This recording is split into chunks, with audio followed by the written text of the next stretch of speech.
Assalamualaikum warahmatullahi wabarakatuh. Waalaikumsalam. Innal hamdalillah nahmaduhu wa nasta'inuhu wa nastaghfiruh wa na'udzu billahi min syururi anfusina wa min sayyiati a'malina may yahdihillahu fala mudhillalah wa may yudlil fala hadiyalah. Asyhadu an la ilaha illallah wa asyhadu anna Muhammadan abduhu wa rasuluh. Assalatu wassalamu ala nabiyyina wa qudwatina wa Muhammad sallallahu alaihi wasallam wa ala alihi wa ala ummati ila yaumil qiyamah, amma ba'du. Pertama-tama marilah kita panjatkan puji syukur kehadirat Allah Subhanahu wa taala yang telah memberikan kita nikmat iman, nikmat Islam, dan nikmat sehat walafiat. Dengan nikmat tersebut kita dapat menghadiri acara lanjutan takzib yang ke-25.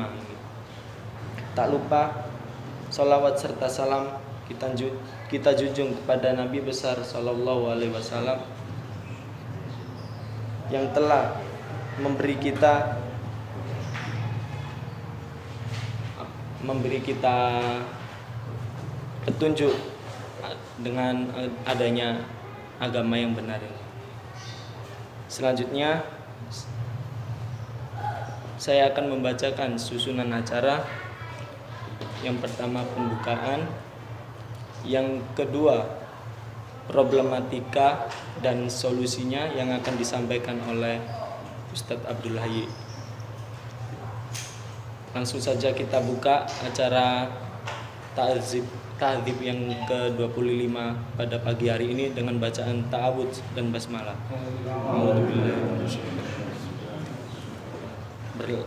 Berlanjut ke acara yang kedua, saya serahkan langsung ke Ustadz Abdul Hayy. Kepada beliau kami persilakan. Sudah aja Pak Amin nyambut dulu. Isi saya sambil nulis dulu. Oh iya. Ya, sambut. Pemanasan. Sambutan dari Amir Ummul Qura, pada beliau kami persilakan.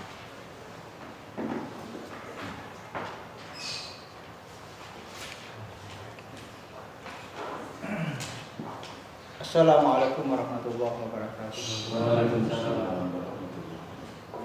Alhamdulillah wa syukranillah, salatan wa salaman ala rasulillah wa ba'du. Bersyukur kita kepada Allah sampai detik ini kita diberi kesehatan, diberi kemampuan guna menambah bekal untuk menghadap kepadanya. Bagaimana kita ketahui bahwa kehidupan kita di dunia ini sebenarnya hanyalah untuk mencari bekal. Fatazawwadu fa inna khairaz zadi taqwa. Dan bekal yang terbaik adalah takwa. Takwa dalam arti yang seluas-luasnya. Hari ini kita dalam rangka melanjutkan program 6 bulanan yang ditetapkan bahwa Ummul Qura harus melaksanakan tahdzib, dan pada pekan yang lalu ya, kita telah melaksanakan atau mengikuti 3 materi, dan sebenarnya ada 6 materi. Karena kita tidak bisa melaksanakan secara keseluruhan, maka kita termasuk untuk menyicilnya. Mudah-mudahan waktu yang luang ini kita betul-betul nanti bisa manfaatkan, sehingga apa yang kita harapkan bahwa problema sekarang ini adalah dai khilafah yang masih kurang pede barangkali, sehingga tetap betul-betul tetap diharapkan adanya pelatihan-pelatihan sehingga timbul keberanian dalam menyampaikan al-haq. Karena walaupun hak, kalau tidak ada keberanian bisa tertutupi oleh kebatilan. Ya, sebagaimana juga telah kita sering dengarkan pernyataan al-haqqu bila muzamin Ya'udhibul batila binizamin. Kebatilan yang tanpa terstruktur dapat dikalahkan oleh kebatilan. Kebenaran yang tanpa terstruktur dapat dikalahkan oleh kebatilan yang terstruktur. Maka dengan segala upaya kita berupaya struktur yang ada ini bisa berarti ya, dan bisa berkualitas. Maka program tahdib 6 bulan sekali ini yang mungkin pada awalnya dimaksudkan untuk pembinaan terhadap warga baru, ya kalau berfokus pada warga baru saja ini mungkin satu saat tahdib ini tidak dilaksanakan. Nah, maka sesungguhnya tahdib ini tidak hanya untuk warga baru, tapi warga lama yang memang perlu dibekali sehingga kembali seperti tadi saya sampaikan ada rasa pede, ya, keberanian untuk menyampaikan al-haq.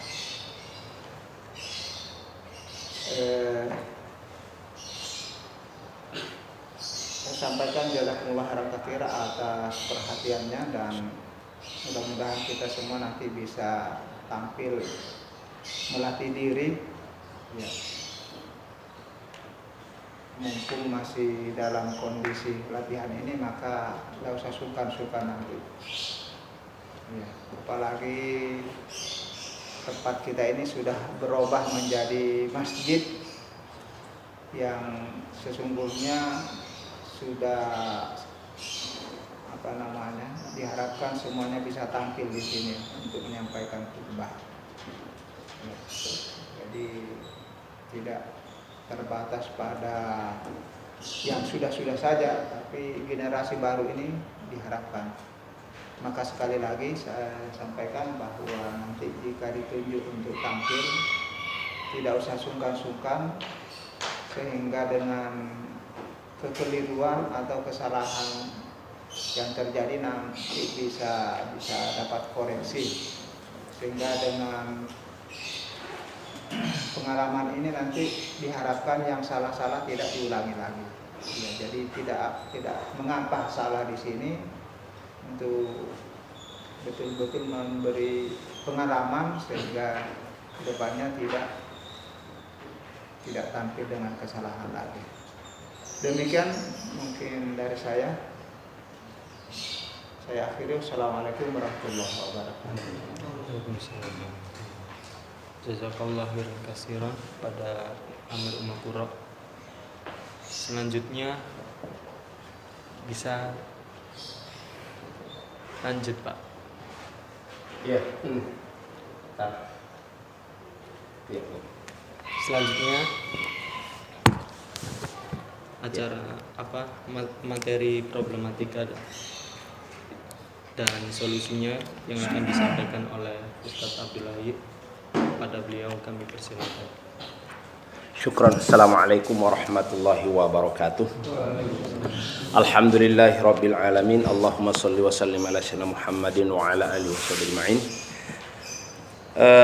Sahabat-sahabat sekalian, bapak-bapak dan ikhwan yang sama-sama dirahmati oleh Allah dan yang kami hormati, bersyukur kita kehadirat Allah Subhanahu wa taala bahwa pada pagi hari ini kita dalam keadaan sehat walafiat, sehingga kita bisa melanjutkan salah satu program tahzib yang mestinya biasanya disampaikan dalam satu kesempatan yang tidak terputus. Tapi memang kebijakan ini kemarin dibuat seperti itu karena mengingat padatnya acara dan terbatasnya waktu yang ada, sehingga oleh Ummul Qura sebagai punya program ini tuh dibuat berlanjut, ya. Mungkin juga ini bagus dan tidak terlalu capek kita ya seperti ini, dan mungkin nanti bisa banyak waktunya lebih. Baik, untuk pagi hari ini tadi apa temanya? Problematika Dakwah dan problematikanya, ya. Dakwah dan problematikanya, atau problematika dakwah lagi nih. Nah, saya coba ingin menggambarkan secara simpel ini fikih dakwah ini seperti yang saya dapatkan di sebuah catatan saya nih. Ini kita teruskan dulu ini dari nanti dari sini kita kembangkan.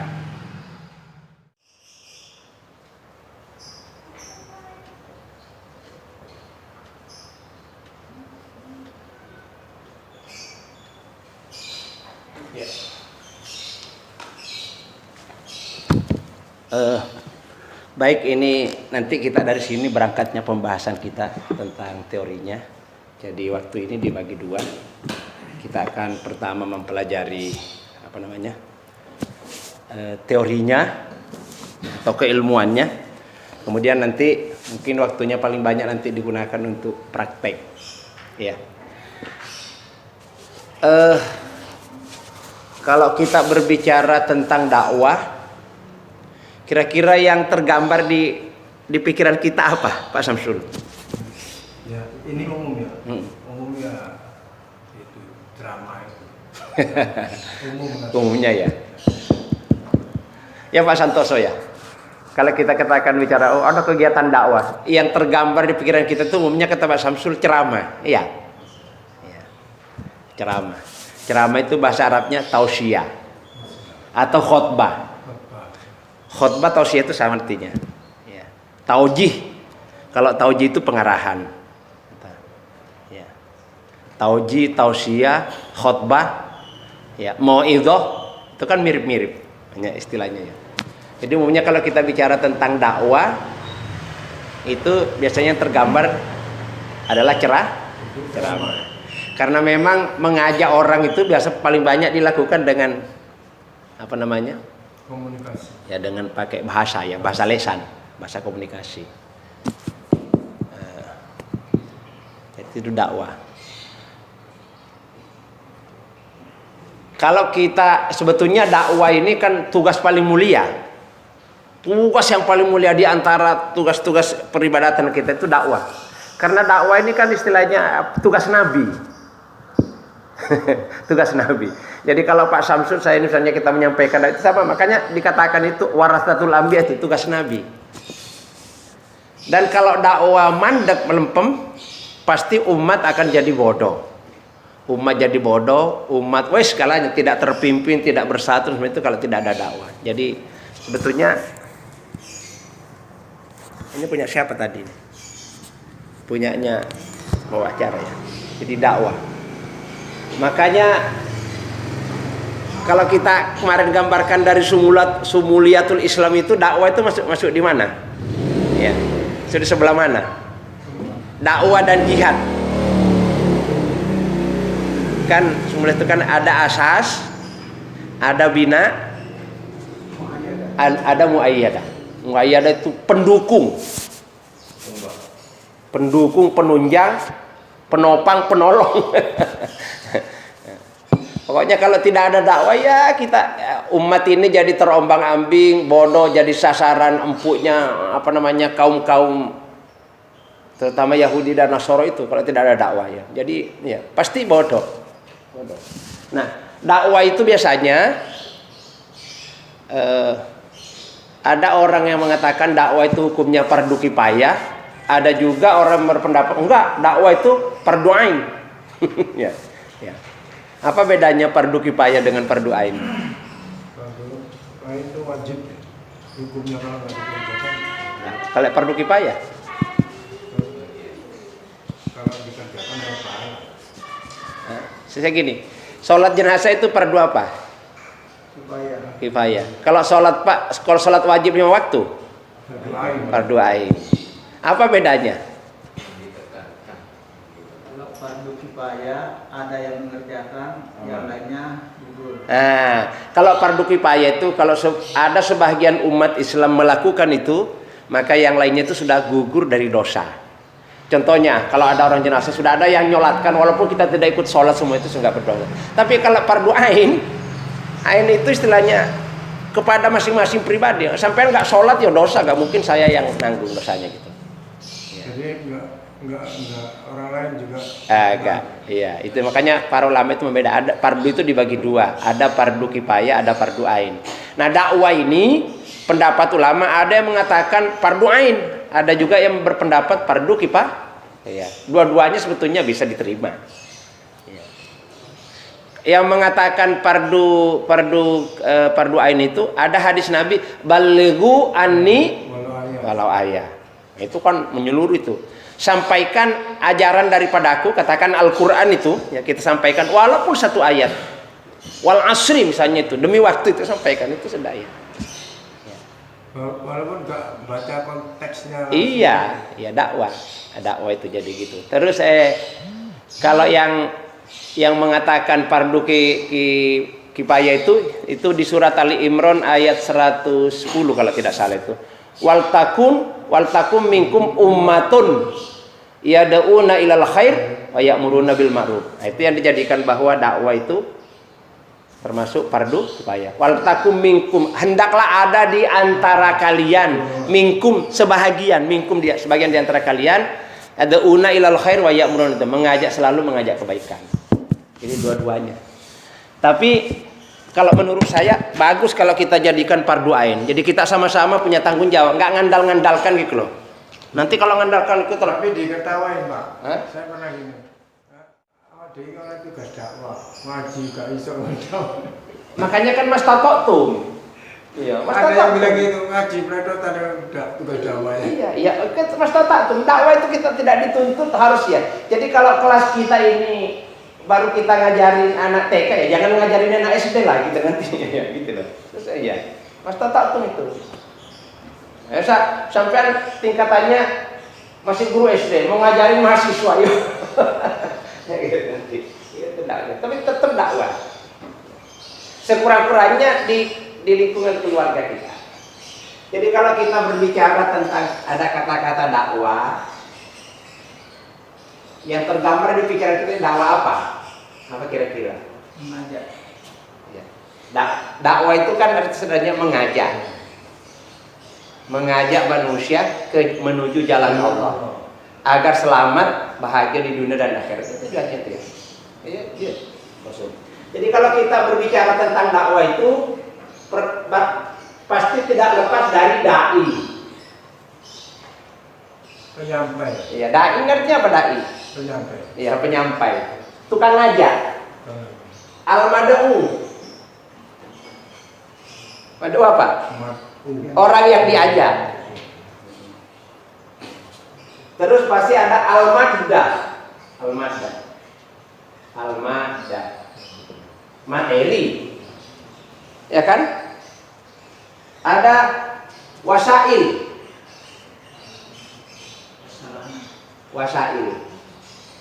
Al-wasail, sarana. Ini pasti enggak bakal ini. Dakwah itu suatu kegiatan yang bernilai ibadah yang tujuannya seseorang mengajak orang lain menuju kepada Allah. Itu paling tepatnya itu kalau kita kembali ke Quran ini. Surat 16 ya. An-Nahl ya. 125 coba dibuka di sini, jelas di sini. Ada perintahnya, ada tujuannya di sini ayat ini. Ada caranya. Coba di sini tadi jelaskan sini. Uda'u, ajaklah. Berarti dakwah itu artinya mengajak, diperintah. Karena perintah itu maka wajib. Jadi cara Pak Amin sering menyampaikan, kalau kita tidak dakwah selama hidup di dunia, nanti kalau mati kita akan jadi terdakwah. Ya Pak Amin. Pak Amin ya. Jadi sopo saya nggak kelem dakwah di dunia, nanti kalau mati akan jadi manusia terdakwah.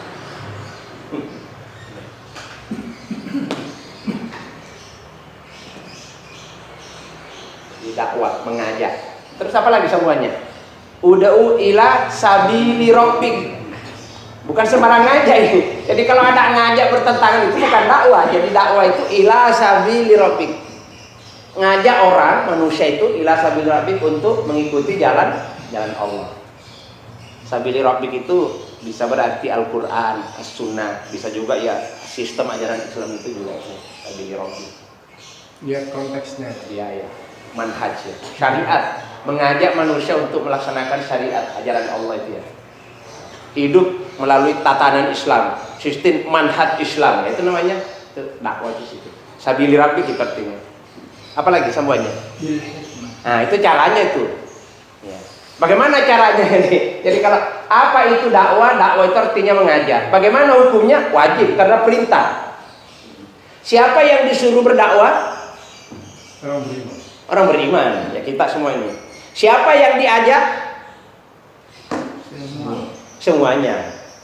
Semua manusia objek dakwah. Jadi al-mad'u ini objek dakwah. Kita itu nggak kekurangan sebetulnya kalau kita ini. Mad'u objek dakwah yang pertama itu kita keluarga.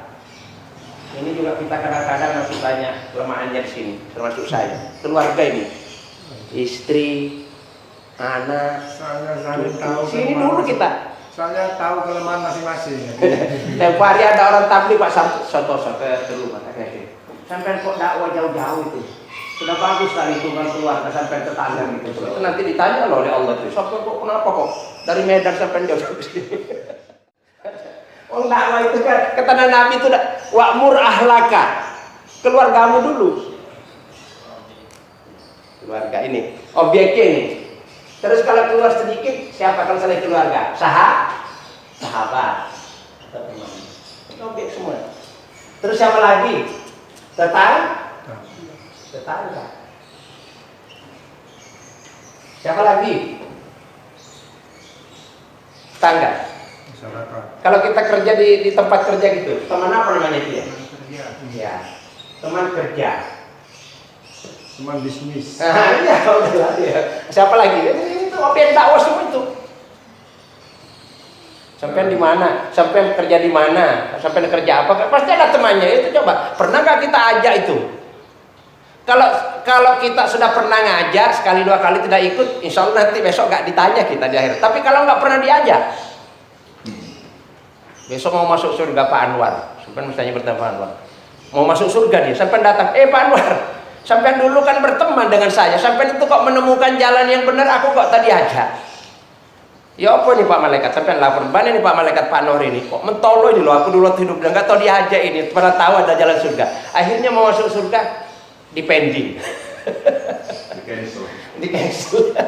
Gara-gara temannya menemukan kebenaran nggak tahu diajak. Berat juga kita. Tapi itu Pak, kalau yang surat Anfal ayat 72 Gimana? tidak ada tanggung jawab sedikit pun. Hah? Tidak ada tanggung Ya itu nanti kan perkembangannya itu. Ini kan kita dasar-dasarnya dulu. Itu perkembangannya. Ini keluarga. Sebetulnya kalau kita mau dakwah sungguh-sungguh itu kalau kayak orang Nasrani itu Pak, mendakwah itu mengadakan pemetaan. Mad'u itu sasaran dakwah di peta dulu Pak Santoso. Contohnya di sini RT berapa ini Pak Anwar di Pak Amin? RT 14. RW berapa Pak Amin? RW 6. Kelurahan? Kecamatan? Ya, di anu dulu. Survei. Itulah perlunya kita data. Ada berapa umat Islam di RT ini, di RW ini? Itu namanya pendataan. Berapa yang sudah sholat? Berapa yang sudah bisa baca Quran? Berapa yang belum bisa baca Quran? Berapa yang sudah berpuasa? Berapa yang sudah berzakat? Berapa yang belum zakat? Berapa yang buta huruf ngaji itu? Oh itu sudah lahan kalau kita, tapi itu memerlukan kerja. Harus didata.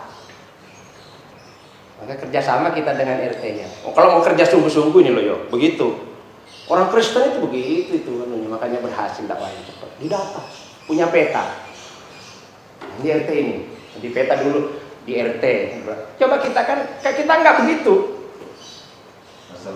Iya. Katanya orang yang bijak ada 3 kelompok manusia paling wangel itu. Wangel angel diatur. Pertama wartawan. Angel itu sak karepe aja nek nulis itu. Terus yang kedua mubalik. Ngomong sakarepe khotbah itu gak teratur semuanya pokoknya sakarepe. Makanya dibuat sertifikasi. Iya ya itu sekarang dia sertifikasi karena gak mau sakarepe. Terus yang ketiga tapi saya kurang setuju katanya guru.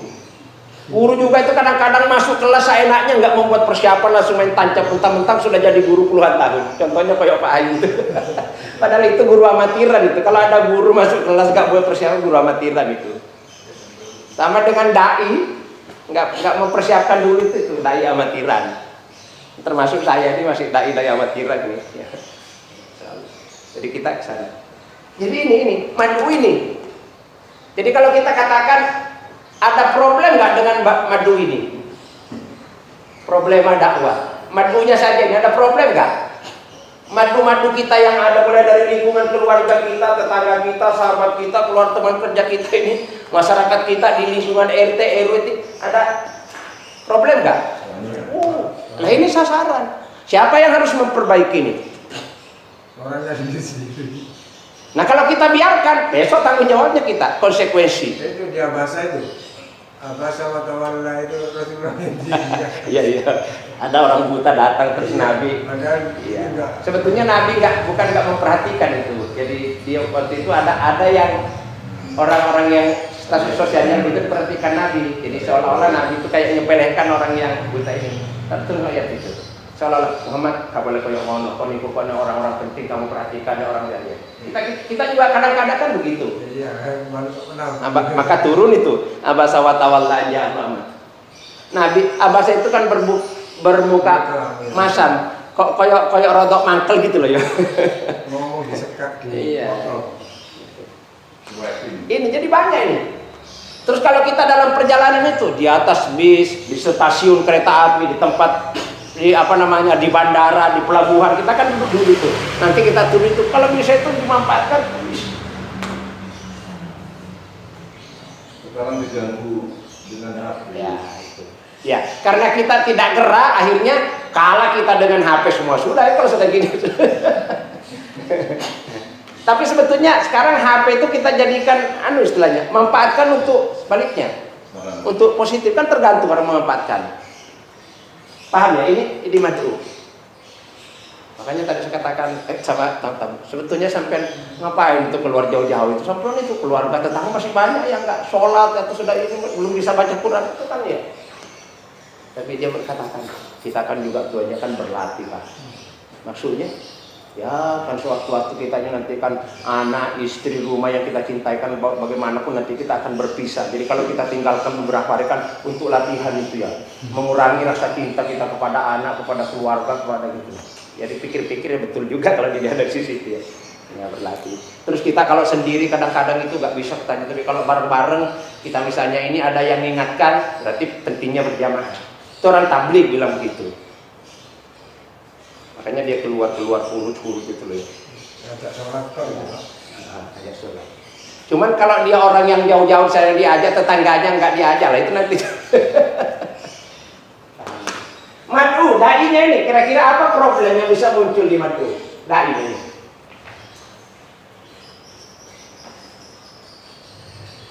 Tidak tahu. Problem apa yang bisa muncul dari dai ini? Cara penyampaian metodenya, cara penyampaian. Ini dia apa lagi? Supaya nanti kalau kita tahu ini problemnya, ini nanti kita atasi di sini. Ya, problem madu ini apa yang pertama? Nyampaikannya kurang, masih kaku gitu ya. Kalau masih kaku nyampaikannya pada sudah banyak ilmu itu solusinya apa itu? Latihan, makanya di sini. Banyak udah pinter, pasang udah pinter ini udah gini, tapi kan kurang berlatih, jam terbangnya kurang. Kadang-kadang tadi udah bagus persiapannya dari rumah, begitu melihat, ada ini, ada orang gini, wow, down mentalnya. Akhirnya nyampaikan bentar, assalamualaikum. Kayak Menteri Agama itu. Iya, itu kan nggak layak jadi Menteri Agama sebetulnya itu. Ada ya, saya lihat di anggota DPR. Itu grogi itu Pak, nggak Jumatan salawatnya nggak ada. Nah, itulah. Apa kata Nabi? Ciri-ciri akan dekatnya hari kiamat, idza ussidal amru ila ghairi ahliha fantadhirus saah. Apabila suatu persoalan, satu urusan diserahkan kepada bukan orang ahlinya, tunggu, pasti hari kiamat akan cepat datang.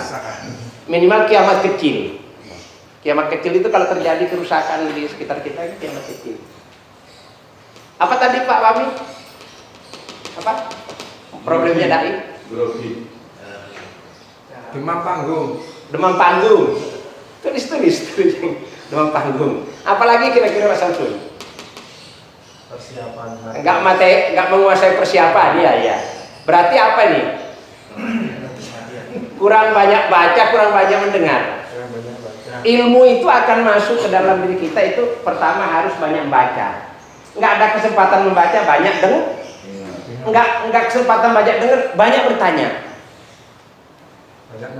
Banyak menulis, ya. Paling bagus itu kalau banyak menulis. Saya rasakan ini Pak Nur, makanya ini yang bikin gerin sakit. Kalau kan duduk sampai 2 jam, 3 jam nulis itu senang. Karena saya kalau nulis itu pasti membaca. Saya membaca, nulis itu nggak mungkin saya nulis kalau nggak dibaca dulu. Mau nulis itu harus dibaca. Dengan banyak menulis, banyak membaca, ilmunya tambah terus. Tapi fisiknya yang kalah. Oke. Apa tadi? Penguasaan materi. Solusinya? Banyak baca. Selain banyak baca, banyak dengar. Selain banyak dengar, banyak nulis. Selain banyak nulis, banyak tanya. Selain banyak tanya, pengalaman. Nah, pengalaman itu guru besar. Coba ya, saya kasih contoh. Sampai datang ke sebuah mall. Mall apa di sini yang paling besar di Surabaya? Tunjungan Plaza. Sampai nggak usah kerja, berdiri aja di situ, perhatikan orang. Oh, kok kayak gini. Oh, ini kalau ini kok kayak gini. Oh, ilmu masuk itu ilmu Pak, nggak usah ngomong. Masuk. Oh ini namanya ini. Loh, ya saya nggak tahu tadi. Oh ini namanya. Oh ternyata orang kalau mau pakai lift itu gini. Loh. Coba sampai nggak pernah masuk lift takut itu. Oh kalau tonjol kayak gitu, banyak ilmu di situ. Itu namanya pengalaman. Dan ingat katanya orang bijak itu pengalaman itu adalah guru besar. Jadi ilmu itu kalau tadi ini kalau kelemahan dakwah itu tidak menguasai materi, maka tadi caranya banyak baca, terus banyak nulis, banyak mendengar, banyak bertanya, banyak pengalaman atau memperhatikan lingkungan. Kalau pengalaman perhatikan lingkungan. Ya, biar nggak ya. Sebetulnya kita pinter ini kan ya dari sekolah sih ada, tapi sebetulnya yang paling dari pengalaman sebetulnya. Tergantung jam terbang. Supir mobil walaupun semakin banyak sering itu semakin dia. Semakin jarang semakin kaku. Betul Pak Samsul ya? Komputer semakin banyak main komputer semakin jarang. Saya dulu sudah mulai pinter dulu. Waktu masih ada Ida dulu di rumah waktu belum ke Lampung. Idanya Pak Sam itu kan di rumah. Belajar aja. Tiap hari tanya. Soalnya nek belajar sama anak sendiri kadang-kadang ngomongnya nggak enak itu. Ngomong gini, Bapak itu diajar sekarang besok pagi lupa. Nek anak sendiri, tapi kalau ponaan nggak kayak gitu. Untuk sopan sedikit ya. Saya males kadang-kadang belajar sama anak itu. Jadi itu banyak ya. Apalagi problem dak ini. Tadi yang pertama yang Pak paham ya Pak? Apa tadi Pak paham bilang? Cara penyampaian. Iya, cara penyampaiannya. Yunus ya. Iya, Yunus ya. Iya, tak teman. Cara penyampaian itu berarti metode. Maka tadi di ayat itu bil hikmah ya Pak Bin, ada bil hikmah. Apalagi Pak Bin kira-kira problem pada dai. Malunya tidak kenal. Hah? Malunya tidak kenal. Tidak kenal dengan madu.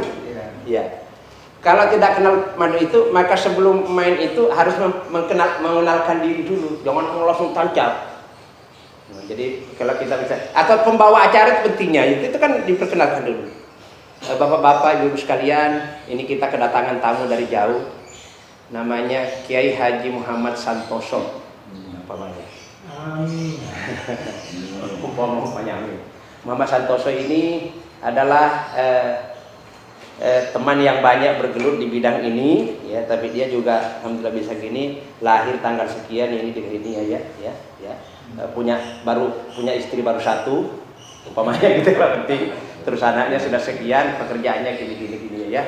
Yang udah itu kenalkan. Atau kalau misalnya nggak ada pembawa acaranya, bisa mengenalkan diri sendiri. Bapak Ibu sekalian, karena saya baru tampil di tempat ini, maka tidak sempurna rasanya pertemuan kita kalau tidak terlebih dahulu mengenalkan. Kenalkan, nama saya, ya, Bapak ini saya lahir tanggal ini dari ini ya, status saya sekarang ini baru punya istri 1 gini ya, ya, seperti itu ya. Saya pekerjaan yang saya tekuni selama ini sudah kenal orang, karena kalau orang juga kalau kenal itu profilnya seseorang itu juga lain Pak. Misalnya kalau sekarang ini saya mantan Islam, tapi pintar itu juga ada daya tarik itu sendiri gitu. Kayak Profesor Yahya Waloni gitu. Misalnya gitu. Apa kira-kira yang perlu dikenal? Itu kalau perlu, tapi kalau sudah kenal dengan orang itu nggak perlu. Apalagi tentang dai. Grogi. Suara berpengaruh nggak? Ya, suara itu. Ya. Terus apa lagi? Naik turunnya suara itu loh. Ya, kapan saatnya agak dikencengin, maksudnya kapan saatnya lembut, kapan ya gitu loh ya. Jadi kan begitu kalau ngomong. Jangan monoton terus mulai assalamualaikum rata gitu, enggak enak itu. Seni itu, seni namanya. Jadi suara itu. Itu baca, terus kencang itu baca. Ya. Retorika, makanya dalam ilmu Quran ada retorika. Hadirin sekalian, tiba saatnya, saat inilah tempatnya, itu kan sudah lain ya. Hadirin sekalian, ya itu. Seperti orang baca puisi itu kan cuman bacaan biasa saja puisi, tapi karena kan intonasi dirubah makin menarik. Angin, misalnya kan, saya membacakan puisi judulnya Angin. Oh angin, kau memang luar biasa. Ketika kamu masuk di kipas, jadilah kipas angin. Ketika kamu berkawan dengan sepeda, jadilah kereta angin. Ketika kau masuk di minyak, kau jadi minyak angin. Ketika kau masuk di badan, masuk angin. Tapi ketika kau keluar dari badan, kan menarik gitu. Itu retorika namanya. Yang penting itu Pak Bini. Kamu jangan makanya kita kalau ada orang khotbah itu sering ngantuk itu kan gitu nggak pakai seni dia. Tapi nggak berlaku bagi orang yang punya utang. Mereka siapa nggak kena itu. Nah, ini dai ya. Retorika. Terus penampilan juga itu penting. Jadi kayak berpakaian. Ya pakai pakaian yang bagus, pakai misalnya. Kalau perlu ya sekali-sekali nggak apa-apa pakai surban kayak gini, kayak Pak Samsul Tefar itu. Saya sokok kayak gini. Ya. Kalau sampai mau pakai igal, saya di rumah itu ada igal dulu. Sini rada nggak apa-apa kan penampilan. Mumpun tampil di depan. Ini juga ada nilainya tersendiri. Tapi perhatikan jangan sampai suruh baju gini terus ini bajunya kancingnya kayak gini. Nah, itu juga jadi sorotan juga itu. Ini dai. Jadi banyak hal-hal yang tapi ini semuanya melalui latihan. Oke, sekarang ini ada persoalan dengan al-madda ini. Materi. Ayo Pak Anwar, apa yang menjadi persoalan dengan materi?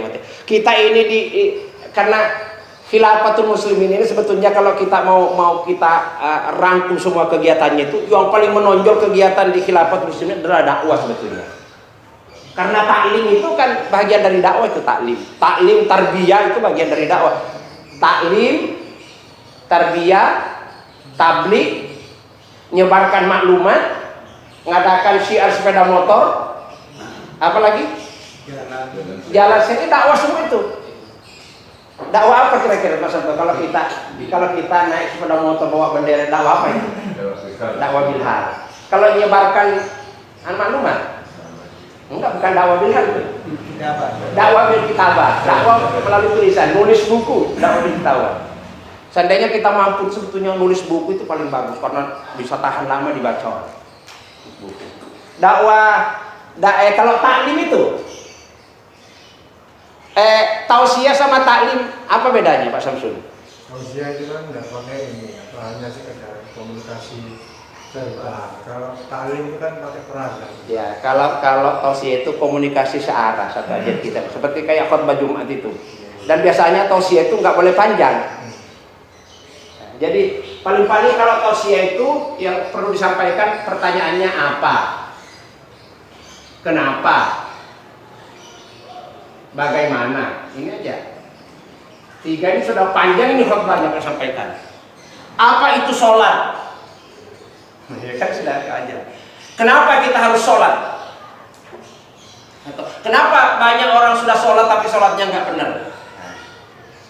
Terus bagaimana cara sholat yang benar? Solusi? Oh, udah panjang ini. Udah panjang. Jadi nggak panjang. Tapi kalau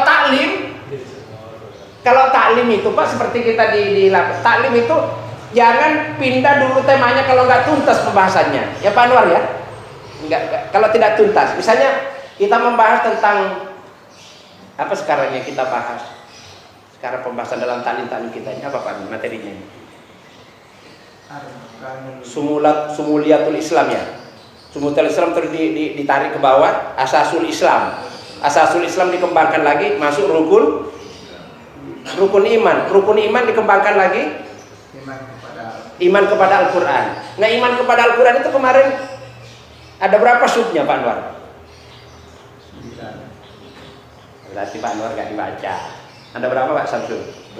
Subnya iman kepada Al-Quran yang saya share kemarin melalui HP itu. Iya. 6. Rukunnya iman itu enggak. Sub materi itu loh. Jadi iman kepada Al-Quran itu ada materi, temanya kan iman kepada. Ada sub-subnya. Sub-sub materinya itu loh ya. Kisi-kisinya itu. Ada berapa Pak? Ada 9 itu. Maksudnya pengertian Al-Quran, ya, nama-nama dan fungsi Al-Quran. Terus tujuan orang belajar Al-Quran. Bagaimana cara belajar Al-Quran yang benar? Apa akibatnya kalau orang tidak mau belajar Al-Quran? Apa keuntungannya kalau orang belajar Al-Quran? Itu kan itu ya itu. Itu kalau materinya taklim harus tuntas Pak. Jangan pindah dulu kalau nggak tuntas. Nanti ilmunya terputus-putus. Itu taklim. Jadi taklim itu, makanya taklim itu kita kenapa pakai papan kayak gini supaya kan puas. Taklim. Tapi kalau tausiah nggak usah ya, seperti misalnya kayak sambutan itu tadi Pak Amin ini menyambut tausiah, khotbah Jumat tausiah. Singkat, paling panjang biasa waktunya itu 15 menit. Tausiah itu. Kalau khotbah sudah setengah jam Pak Arifin sampai dengarkan khotbah setengah jam ngantuk nggak ngerti. Setengah jam orang berkhotbah Jumat ngantuk nggak ngerti. Tergantung. Nek materinya apa ya enggak ya. Tapi nek saya menyampaikan itu nggak ngerti khotibnya sudah suaranya dengan itu ya Pak Samsul aja. Jangan panjang-panjang lekat khotbah ya.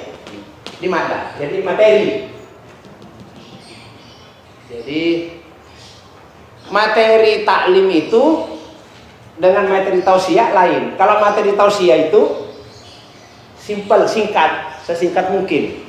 Karena tausiah itu sifatnya kan sifatnya kayak mengingatkan, ya, mengingatkan. Kalau tablik itu cuma menginformasikan saja. Jadi tablik itu menginformasikan. Kalau tausiah itu sifatnya mengingatkan. Kalau taklim itu mengajarkan secara tuntas.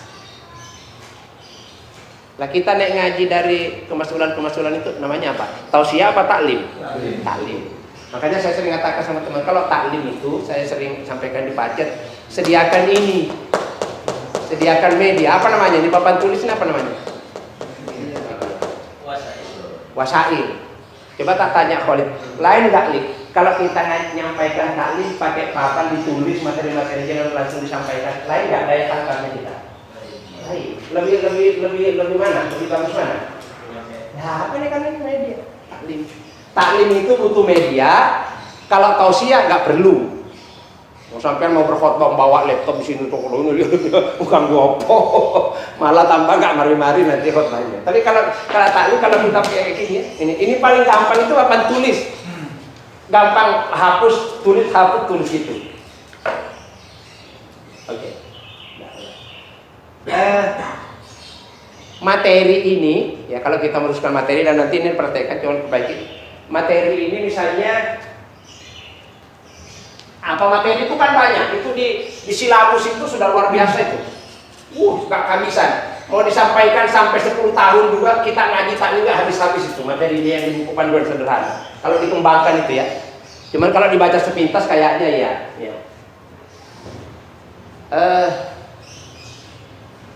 Misalnya saya ambil tema sholat khusyuk.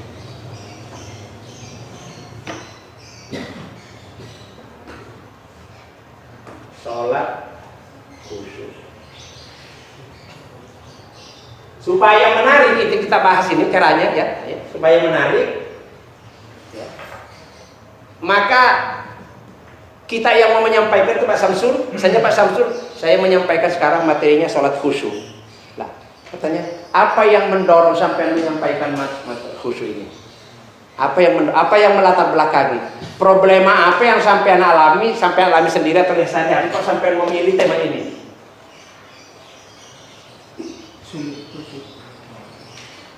Kenapa sampai kok membahas ini? Atau minta Pak Anwar membahas ini kenapa? Kan harus ada yang melatar belakangnya. Alasannya. Pentingnya sholat khusyuk. Karena mungkin sampai masih sering merasakan kok betapa sulitnya khusyuk ya. Ya. Atau masih banyak orang yang sholat itu apa namanya nek Pemikirannya ke sana. Khusyuk itu harus ngerti dulu. Blakrak. Blakrak. Apa artinya blakrak itu Mas Samsul?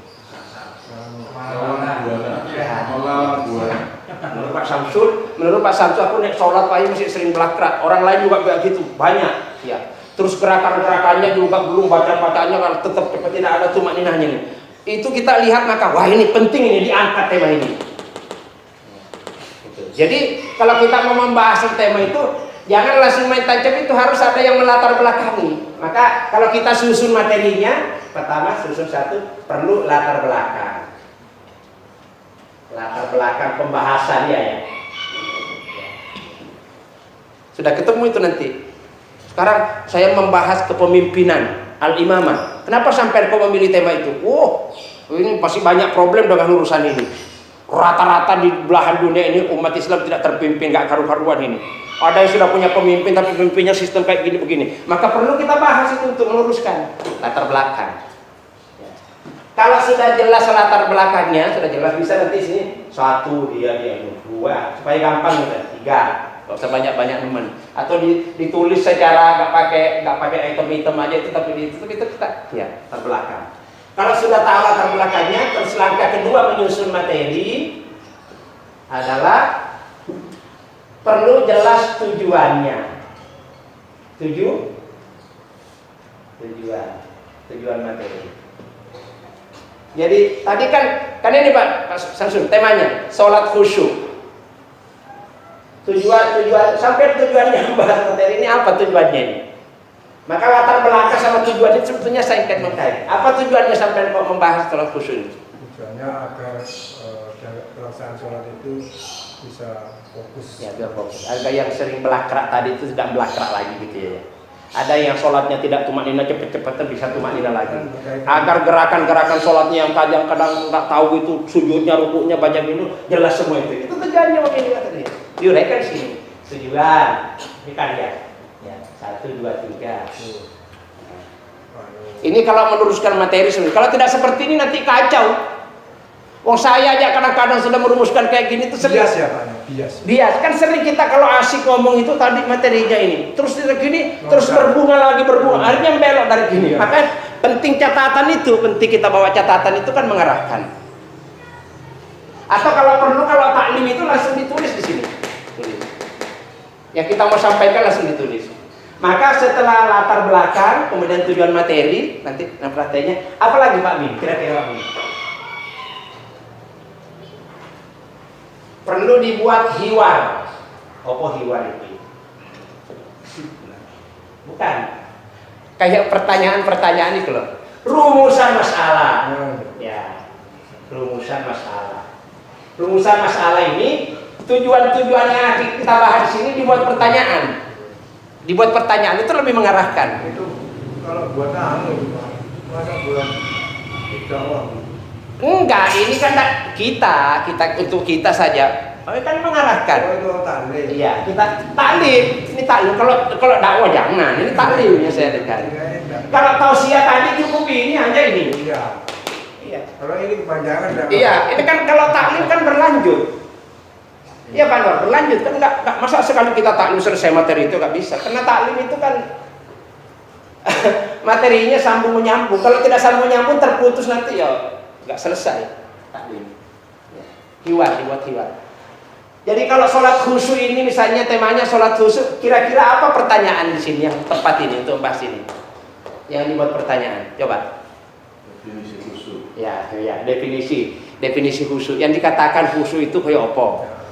Kita cari nanti di buku ya, di buku. Terus apa lagi selain definisi khusyuk? Ruginya kalau tidak bisa khusyuk. Ya, kerugian orang kalau tidak sholat tidak khusyuk. Karena fawailul lil musallin itu kan celaka orang-orang sholatnya tidak.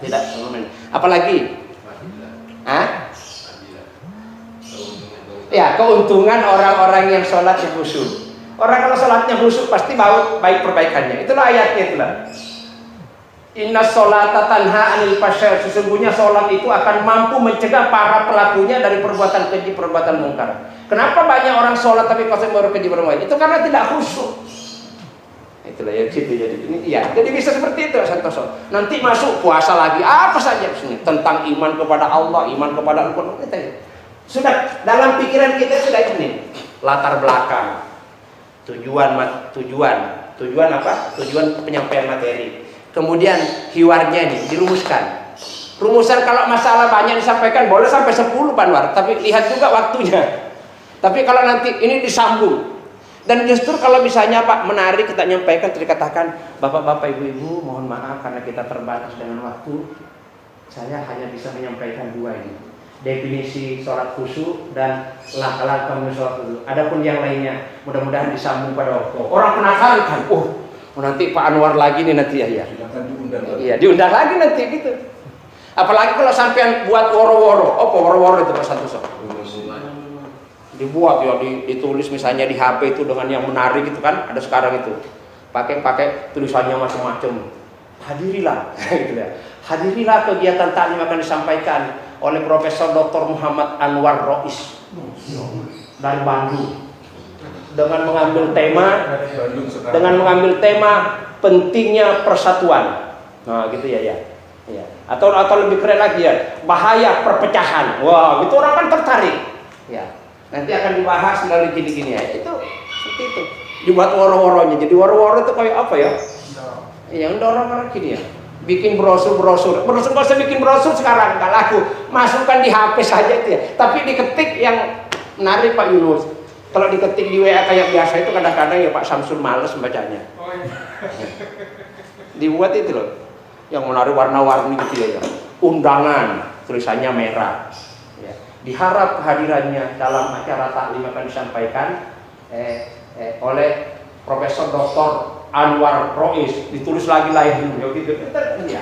Ini yang mudah-mudahan yang harus kreatif gitu. Jangan pakai WA saudaranya. Ya, Man. Kamu kok ngantuk, Man? Capek. Paham ini? Paling simpel kalau ingin to the point materinya kita itu karena kita enggak. Ini kan hanya di dalam persiapan kita saja ini, enggak usah diterangkan ini. Paling simpel ini kalau umpamanya taklim hari ini temanya sholat khusyuk, langsung tulis di sini. Langsung tulis di sini di tabel. Apakah yang dimaksud dengan khusyuk? Langsung berbuat pertanyaan aja, menarik. Kalau sholat khusyuk, gak menarik. Apa yang dimaksud sholat khusyuk? Langsung dibuat pertanyaan, langsung dibuat rumusan masalah. Kenapa banyak orang sholat tidak khusyuk? Nah, itu kan. Yang kedua, langkah-langkah yang harus dilakukan menuju sholat khusyuk. Keempat, akibat yang akan diderita orang-orang yang tidak khusyuk. Itu sempat aja. Bahas sudah pakai ini udah menarik itu. Nah, ini namanya metode. Ya, mas kasih dulu metode. Nah, tadi bagian apa ini? Al-Maddah. Jadi materi itu kalau dirumuskan dengan bagus ya, undangannya bagus, woro-woronya bagus ya. Terus nanti yang memberikan materinya juga bagus. Orang masih haus sedang katik, dihentikan. Oh, itu nanti datang lagi ya. Saya sering kali kalau begitu, maka kalau sudah tampil di tempat diundang lagi sama orang itu. Saat orang lagi diputus. Ya, biasanya kalau kayak itu loh, sandiwara itu biasanya lagi putus belum ya. Sampai di sini putus pada season berikutnya, episode berikutnya. Oh menarik, nonton lagi. Dakwah juga jangan sampai jenuh. Kalau sudah jenuh nanti walaupun menarik, kalau sudah jenuh nggak datang lagi nanti. Oh, Pak Samsul nek ngomong itu nggak tahu waktu kesuwen. Berarti Pak Dai yang bikin penasaran orang. Dai yang bikin penasaran. Iya, tergantung apa namanya, jam terbang. Yang terbaik, semuanya kita mampu semua yang di sini, apalagi yang udah mampu semua. Yang terbaiknya. Ya, di mana ada kemauan, apalagi kita kalau gini, berdakwah itu bukan main pahalanya Pak, luar biasa. Wal asri, apa artinya wal asri? Demi waktu. Innal insana lafi khusrin, artinya apa? Sesungguhnya seluruh manusia itu benar-benar akan mengalami kerugian. Lafi khusrin, berada dalam kerugian. Semua manusia, yang kaya rugi, yang miskin rugi, yang ganteng rugi, yang jelek rugi, yang pintar rugi, yang rugi semua. Terus dikecualikan oleh Allah di situ. Kecuali manusia-manusia yang tidak akan rugi hidup di dunia. Yang pertama, alladzina amanu, orang-orang yang selalu berupaya meningkatkan kualitas imannya. Wa amilus sholihat, orang-orang yang terus meningkatkan amal solehnya. Dan di khilafah ini lahannya sangat luar biasa kita. Kalau mau beriman dan beramal, beriman di khilafah ini. Wa tawasau bil haqq itu, wa tawasau bil haqq itu. Ya, banyak kesempatan untuk wa tawasau, saling mengajak, saling menasihati, saling bil haqq di dalam menjalankan kebenaran. Wa tawasau bisabri, saling berbuat kita ini sedalam menerapkan tentang kesabaran. Khilafah itu tempatnya luar biasa. Cuman pertanyaannya, sudah sungguh-sungguhkah kita berkhilafah? Mas Yunus? Apa yang menyebabkan kok kurang? Ngurusin anak, apa ngurusin rumah, apa ngurusin istri, apa ngurusin harta, atau malas, atau ngurusin kerja? Oh, Maisa cari Pak Min ya, antara saya sama dengan saya. Oke, kira-kira seputar itu. Lah, setelah ini, setelah latar belakang, tujuan materi, hiwar ini tadi kan rumusan masalah. Kalau sudah dirumuskan masalahnya, tinggal apa yang keempat? Tinggal pembahasan. Apa yang mau dibahas? Ya ini tadi yang sudah kita rumuskan di sini. Pembahasan pertama yang dirumuskan itu pengertian sholat khusyuk. Yang kedua, hal-hal yang menyebabkan tidak khusyuk. Yang ketiga, langkah-langkah menuju sholat khusyuk. Yang keempat, akibat yang akan dialami orang-orang kalau tidak khusyuk dalam sholat. Udah sampaikan, udah sedikit. Semua materi itu rumusnya kayak gini. Dan ini sebetulnya ilmunya orang berdakwah yang baik itu harus melalui tahapan ini. Ilmu ngajar juga sama. Kalau kita ngajar di sekolah juga kayak gini juga. Makanya kan dakwah sama taklim itu sebetulnya kan mirip-mirip. Cuman lebih luas dakwah. Kalau dakwah itu pokoknya luas. Kalau taklim itu ya pendidikan itu dan tapi terbatas ya.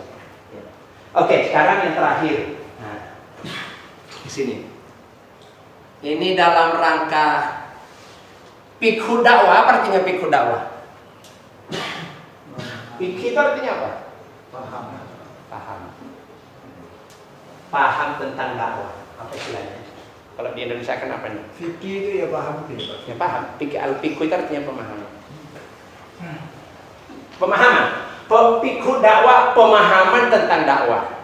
Ya, artinya fikih dakwah itu pemahaman, sebuah pemahaman tentang dakwah. Di sini. Pertama, amalud dakwah. Amalud dakwah ini aktivitas dakwah. Di sini aktivitas dakwah. Aktivitas dakwah. Ini. Marohir dakwah, langkah-langkah. Ya, langkah-langkah dakwah. Prosesnya kalau kita berdakwah ini.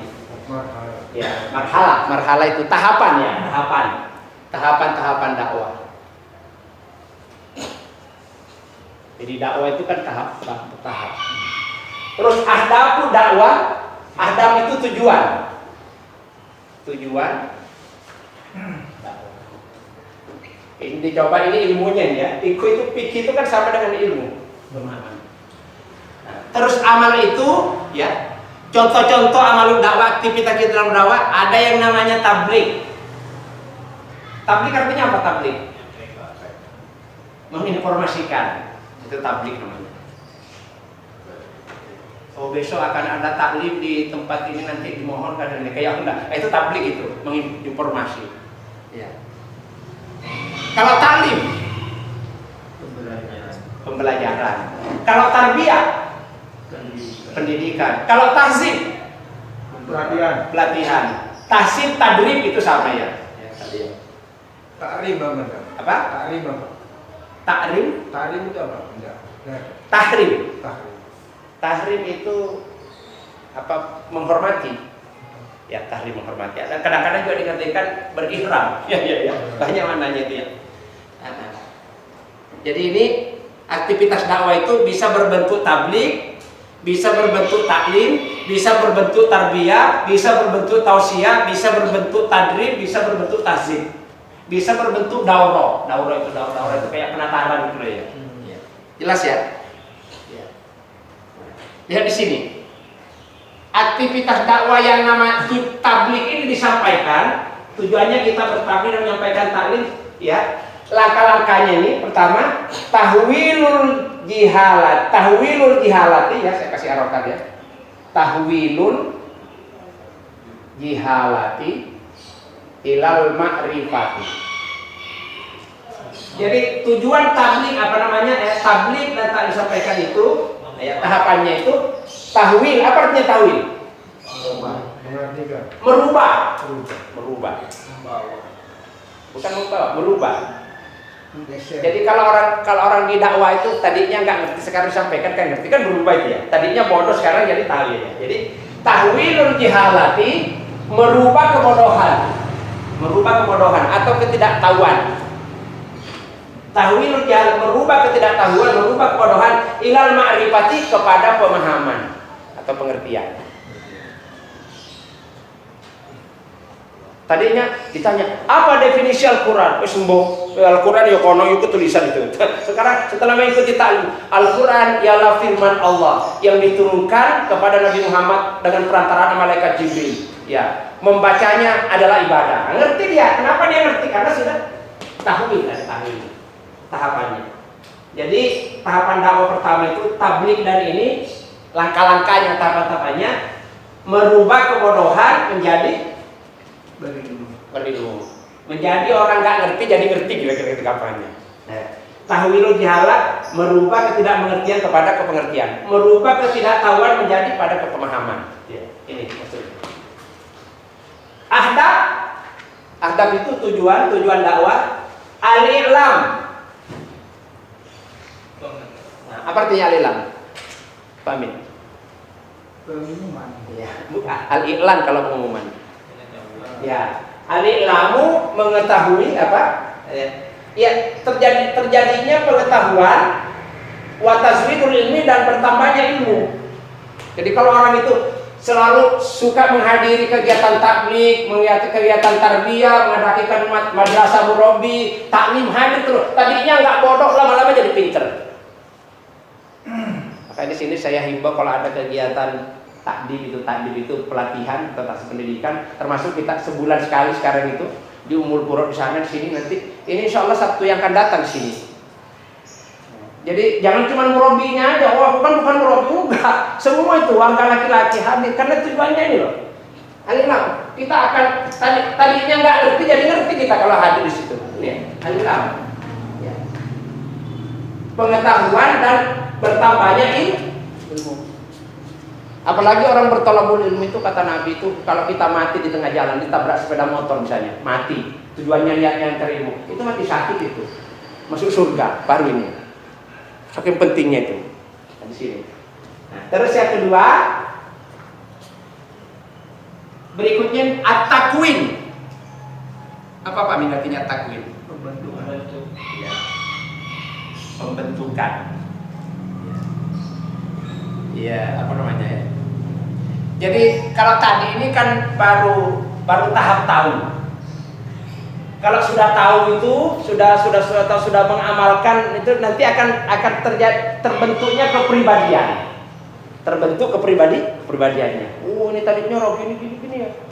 Sekolahnya nggak tinggi-tinggi, cuma kita kok pintar ya, itu ya takwin ya. Takwin ini di sini gitu aja. Tahwilul ma'rifah. Jadi tadinya tidak ngerti, setelah ikut taklim dan tabligh jadi ngerti. Tahwilul ma'rifah, ya. Terjadinya perubahan dari ngerti ilal fikrah, sekarang berpikir. Jadi kalau orang ngerti sudah berpikir, iya, kenapa ya orang kok harus sholat? Kok nggak usah sholat saja kan? Ya kucing juga nggak sholat ya kok kita ya. Kenapa kita harus sholat ya? Terus kita sudah sholat, tapi kalau sholatnya juga belum bagus, kira-kira bisa masuk surga nggak? Yang berpikir itu. Terus bagaimana ini masih ada saudara kita, sahabat-sahabat kita, anak-anak kita, tetangga kita belum sholat ya bagaimana? Itu berpikir. Karena dia sudah ngerti. Orang kalau sudah ngerti itu pasti sudah mikir. Berpikir itu apa Pak Samsul sebetulnya? Maksudnya? Ya, yang dikatakan berpikir itu apa? Proses berpikir itu seperti apa?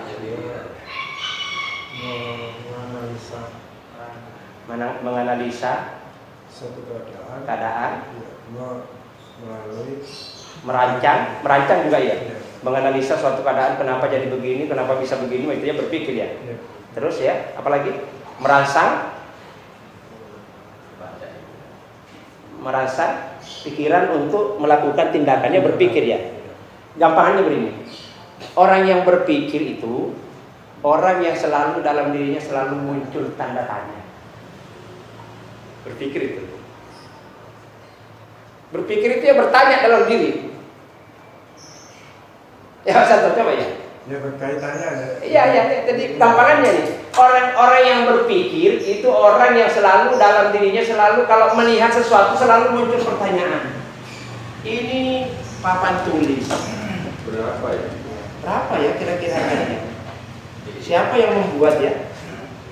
Ini kenapa kok bisa disusah kalau perlu kayak gini ya? Ini kan berpikir itu ya. Ini kenapa kok dibuat adanya besi kok bukan kayu? Nah, ini kenapa kok dulu orang nulis itu kok pakai kaku, sekarang kok pakai spidol? Paling simpel itu kalau orang berpikir karena akalnya sehat. Iya. Orang gila nggak pikir. Iya. Kan yang iya. Jawabannya kan. Kalau ditanya kenapa berpikir, saya orang gila nggak mungkin berpikir. Tapi maksud saya hakikat ya, hakikat berpikir itu ialah orang yang selalu timbul tanda tanya dalam dirinya untuk mencari jawaban sesuatu. Dan kalau nggak ngerti jawabannya itu nggak enak. Umpamanya sudah saya tanya, sudah benarkah kita cara mengimani Islam? Kamu mesti mikir. Saya tanya, karena ini muncul dari pikiran. Sudah benar nggak cara kita mengamalkan Islam? Kira-kira jawabannya apa? Tak kasih bocoran. Sudah benar, belum benar, tidak tahu, ragu-ragu. Survei. Belum sempurna. Kan begitu orang berpikir. Belum benar. Sudah benarkah cara kita mengimani Islam satu? Yang berikutnya, sudah benarkah cara kita mengamalkan Islam? Mau itu berpikir, pasti mikir. Sudah benarkah cara kita makan dalam kehidupan sehari? Pola makan kita sudah benar atau belum?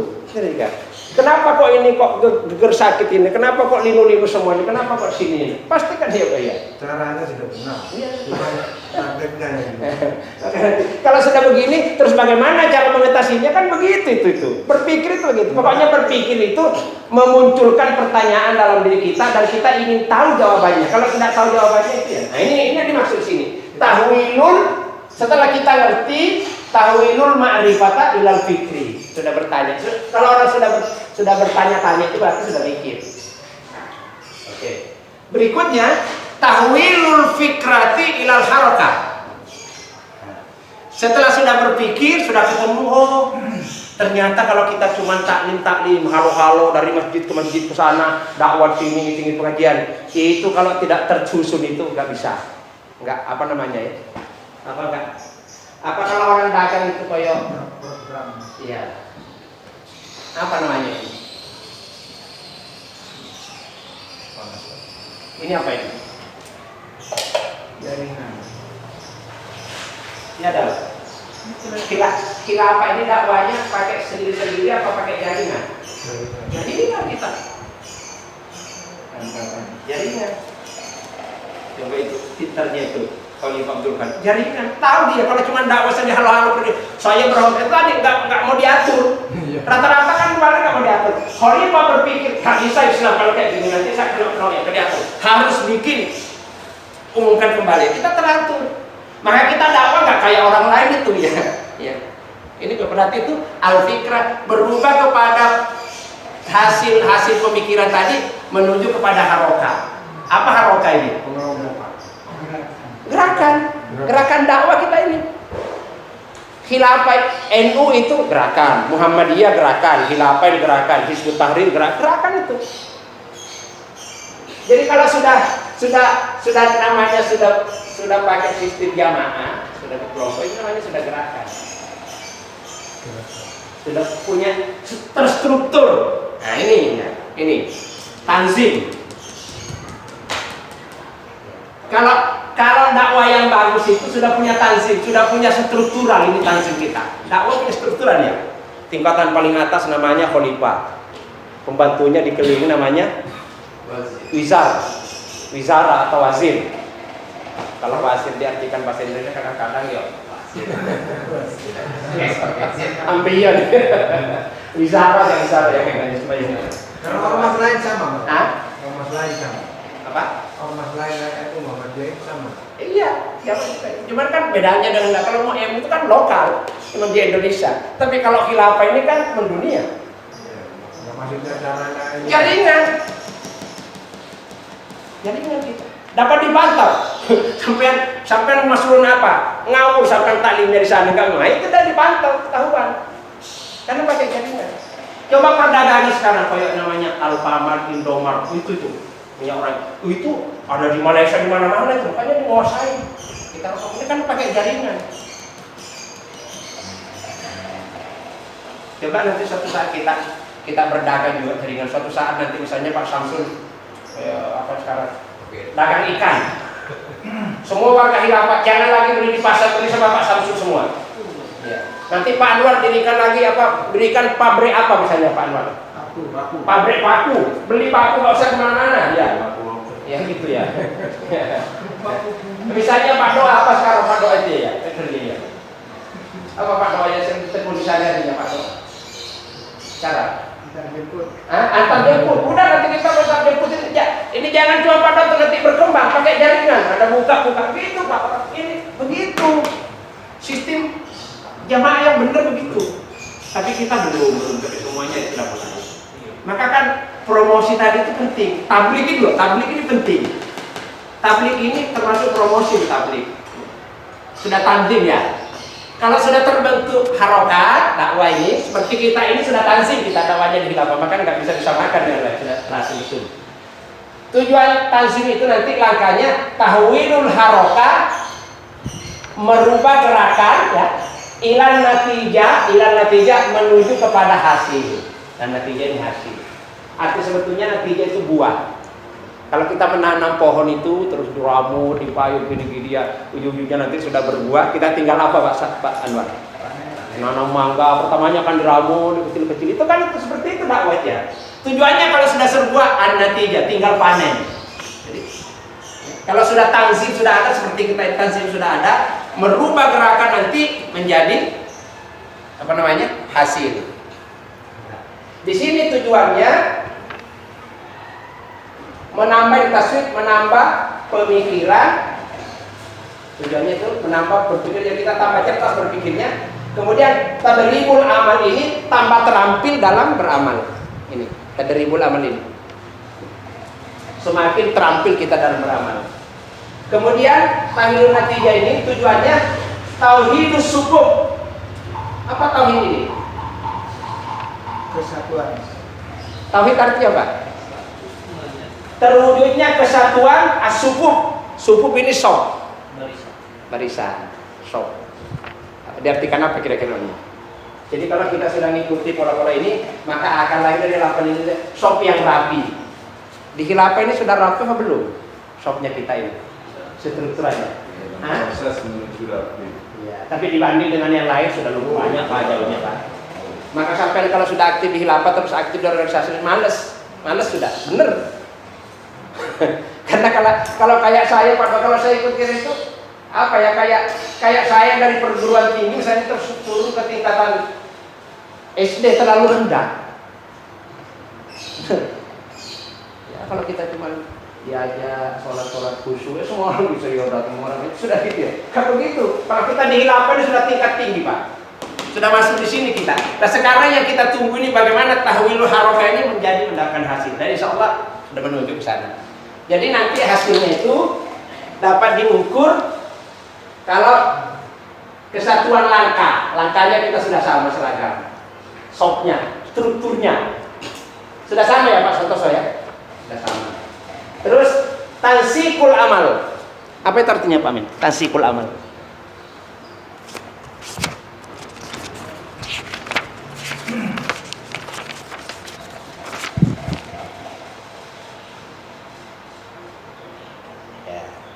Tansikul amal itu aktivitas terawasi, apa namanya nih? Tansik ini, ya terpantaunya aktivitas ya. Kita di khilafah terpantau aktivitas kita kan, Pak? Terpantau tadi malam. Tadi malam aku minta izin cuma nggak bisa hadir. Saya diperintah laporan. Kalau begitu laporannya Pak ini ditulis ke sini. Padahal aku dong tadi malam sana. Dipantau. Terlapor juga. Iya terlapor juga. Lumayan Pak nulis sambil tiduran besok dulu aku masih dia. Itu ya, tansikul amal. Jadi orang-orang di sini karena kita nulis cerita, makanya diadakan sebulan sekali ada laporan. Bagaimana di seputar dia? Ya, ada punya berapa program? 10. Berapa yang jalan bulan ini? Oh cuma 5. Yang 5-nya nggak jalan. Oh ini. Apa sebabnya? Nggak punya duit. Saja gitu ya. Apa yang kedua? Pengurusnya sakit-sakitan, nggak jalan ya. Itu tansik terpantau. Kalau sudah punya tanzim. Tapi kalau dakwah-dakwah yang halo-halo di sana itu kan ya khotbah Jumat dari masjid ke masjid. Siapa yang memantau itu? Nggak ada. Nggak ada yang memantau. Terus muraqabatun nasyad. Apa artinya Pak Min? Muraqabatun nasyad. Muraqabah itu kan merasa diawasi. Kalau kita punya muraqabah dengan Allah itu, orang yang punya sifat muraqabah itu nggak mau macam-macam. Muraqabah artinya apa muraqabah? Muraqabah itu pengawasan, an-nasab ini kegiatan. Jadi diartikan apa kira-kira? Kalau tadi ini pemantauan programnya terpantau. Kalau muraqabah itu nasab ini sama al-amal seperti programnya itu terawasi. Makanya Baitul Mal, di samping Baitul Mal ada apa? HM. Apa tugasnya HM? Ya ngawasi itu supaya Baitul Malnya itu luar biasa. Saking telitinya sampai jumlah duit hitungan uang rekenya ono berapa yang rupiah aja berarti itu. Mana ada organisasi kayak gitu. Saking telitinya, saking khalifah itu hati-hatinya ngajar kita bahwa ini uang umat ini. 1 sen saja itu yang masuk saku itu sudah kayak ini. Nah ini muraqabatun nasyad. Kenapa muraqabah? Karena sudah tanzim. Apa tanzim tadi? Terstruktur. Jadi gini.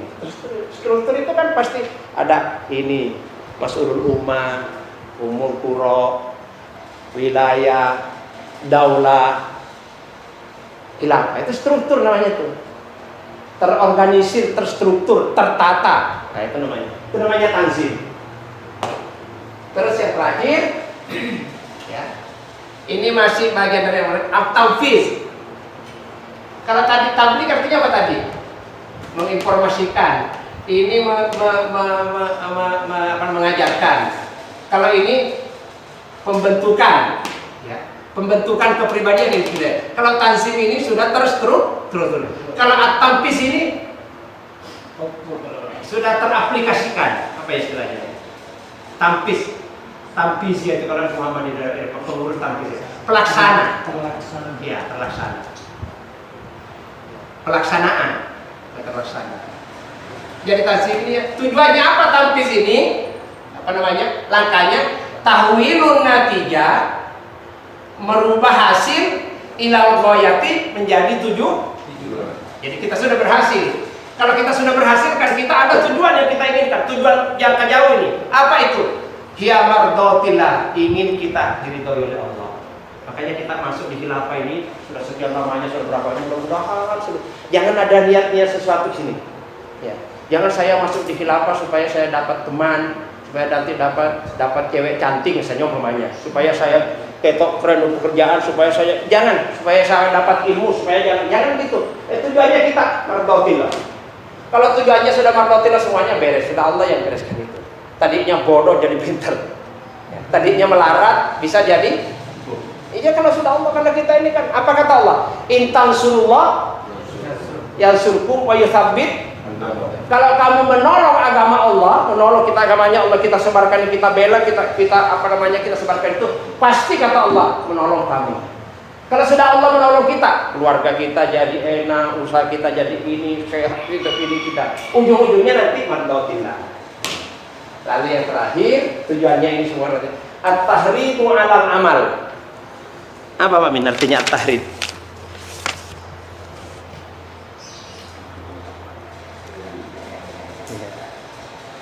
Terdorong untuk terus beramal. At-tahrid ini terdorong, termotivasi untuk selalu beramal. Jadi kalau ada kegiatan aktivitas khilafah, apalagi kalau sifatnya keilmuan, nggak hadir itu Pak Samsul nyesal.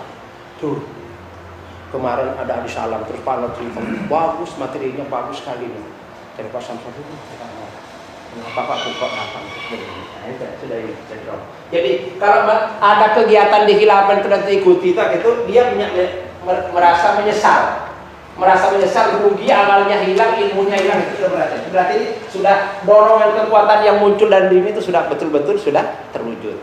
Cukup. Nah, cukup kira-kira. Dan ini nanti tinggal prakteknya. Saya pemanasan dulu. Langkah-langkah menuju sebuah tablik atau dakwah yang baik atau taklim yang bagus itu ada berapa? Langkah-langkah yang bagus. Nah, nanti kita mau praktekkan soalnya nanti ini.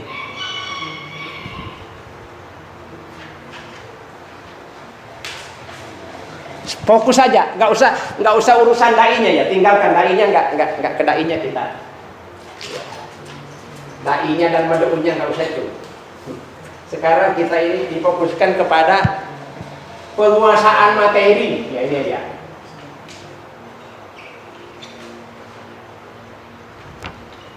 Karena membuat orang itu nggak pede kalau disuruh dakwah, berkhotbah dan sebagainya, berkhotbah nggak pede, disuruh ngisi tali nggak pede itu, ini karena dia nggak menguasai materi. Maka bagaimana cara menguasai materi ini? Atau ada berapa langkah-langkah penguasaan materi ini? Nah, yang nanti kita akan praktekkan. Ada berapa Pak Mas Yunus? Pak Samsul? Supaya materi ini bisa kita kuasai, kalau kita tampil itu nggak grogi kayak gini, gimana caranya nih? Penguasaan materi. Banyak membaca. Hah? Banyak membaca. Ya banyak membaca. Terus kalau sudah dibaca diapakan? Dipersiapkan. Ya dia Praktekkan. enggak. Sampai kan banyak membaca supaya tahu. Kalau sudah dibaca itu supaya tidak hilang diapakan? Dicatat. Ya, dicatat itu wujudnya di apa? Wujudnya dicatat itu wujudnya seperti apa? Langkah pertama tadi apa? Oh yang tadi. Langkah pertama tadi. Yang itu.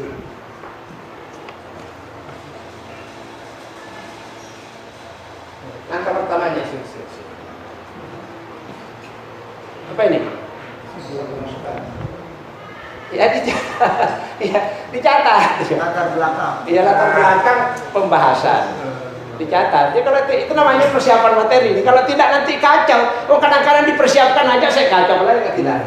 Kalau sudah latar belakang sudah kita persiapkan, berikutnya apa? Tujuan materi. Ya, tujuan pembahasan. Tujuan pembahasan materi enggak apa-apa. Kalau sudah tujuan pembahasan materi supaya lebih konkret lagi, diapakan? Dirumuskan. Ya, dirumuskan. Namanya apa? Rumusan Masalah. Kalau sudah rumusan masalahnya udah ketemu, tinggal diapakan? Hah? Dibahas. Pembahasan. Dibahas. Kalau sudah selesai dibahas, diapakan? Disimpulkan. Ya ini udah gini ilmunya. Dari dulu sampai kiamat nanti begini. Disimpulkan.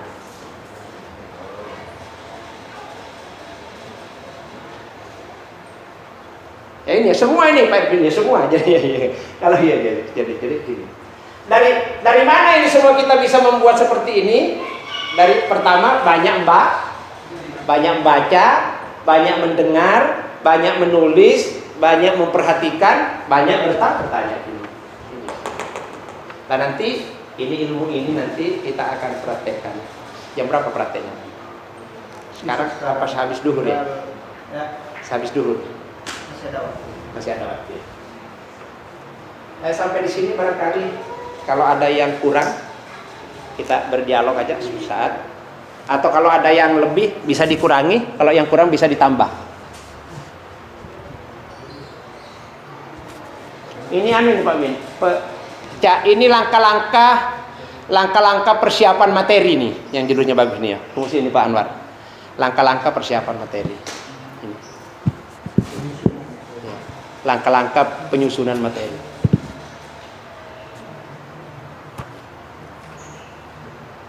Latar belakang pembahasan. Seperti kalau kita, siapa Pak Imron itu biasa Pak Santoso, mau ada kegiatan ini, kita mengadakan sholat Idul Adha, umatnya suruh bikin apa itu biasanya digantung di jalan? Banner. Apa isinya banner itu? Bukan pengumuman. Informasi. Iya apa biasanya? Sholat Idul Adha pasti ada temanya biasanya ya. Ada tema. Tema yang dipasang di situ itu maksudnya supaya khotib tadi membahas itu sesuai dengan itu. Apa kemarin Pak Min temanya Idul Adha kemarin?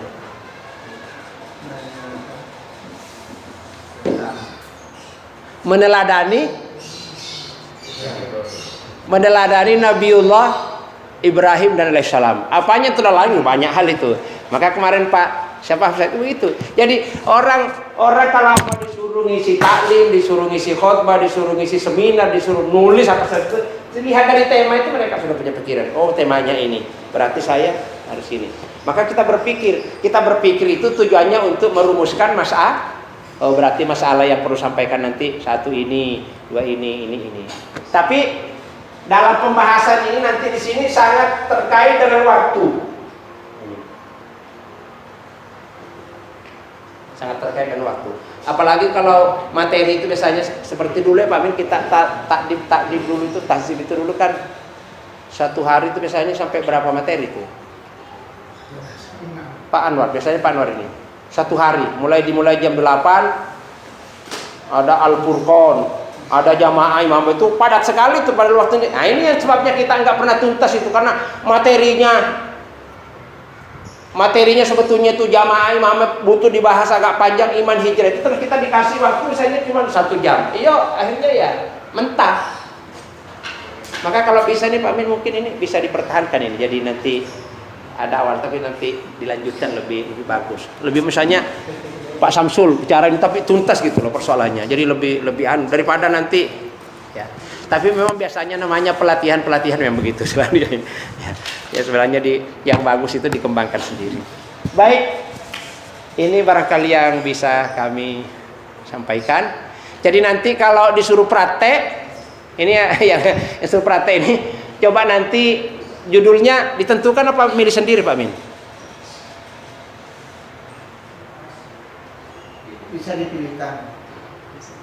Jadi begini, kalau sampean nanti tujuannya disuruh ngisi taklim, berarti materinya itu nggak bisa tuntas satu kali. Kan kalau taklim itu kan namanya taklim itu kan berlanjut. Selesai satu pokok masalah itu baru pindah ke masalah lain. Tapi kalau khutbah itu tadi rumusnya gimana tadi khutbah? Khutbah itu biasanya kalau saya pengalaman saya berkhutbah cukup ngambil satu hadis, satu ayat terus itu dibahas isinya itu loh. Coba prakteknya sekarang, buka surat Al-Qasas ayat 77. Iya, coba buka. Itu praktek khutbah ini, praktek berkhutbah. Al-Qasas. Ya. Surat berapa? 28. Itu kan yang paling sering. Praktek khutbah bukan taklim ya, praktek khutbah ini. Ya Pak Amin, diarahkan ke praktek khutbah ya. Surat 28.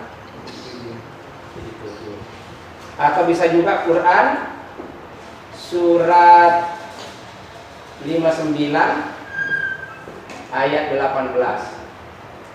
Bisa juga Quran surat 103 ayat 1 sampai 3.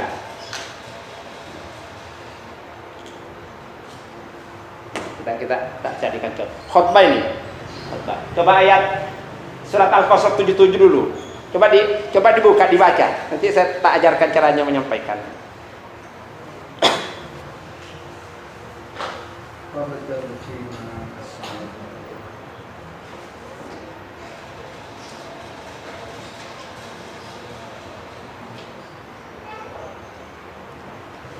Dibaca itu guys. Iya, coba Pak Anwar baca kawan. A'udzubillahi minasyaitonir rajim. Waqtal fima ataqallahu fid-daril akhirah. Wa la tansa nasibaka minad dunya wa ahsin kama ahsana. Ini tak hapus ya, sudah ini ya? Ya. Ini sudah. Wa ahsin Sudah semua kama ahsanallahu ilaik. Wa la tabghil fasada fil ardh. Innallaha yuhibbul muhsinin. Artinya, dan carilah pahala negeri akhirat dengan apa yang telah dianugerahkan Allah kepadamu. Tetapi janganlah kamu lupakan bagianmu di dunia, dan berbuat baiklah kepada orang lain sebagaimana Allah telah berbuat baik kepadamu. Dan janganlah kamu berbuat kerusakan di bumi. Sungguh Allah tidak menyukai orang yang berbuat kerusakan. Caranya misalkan disuruh khutbah Jumat mengambil tema dari situ.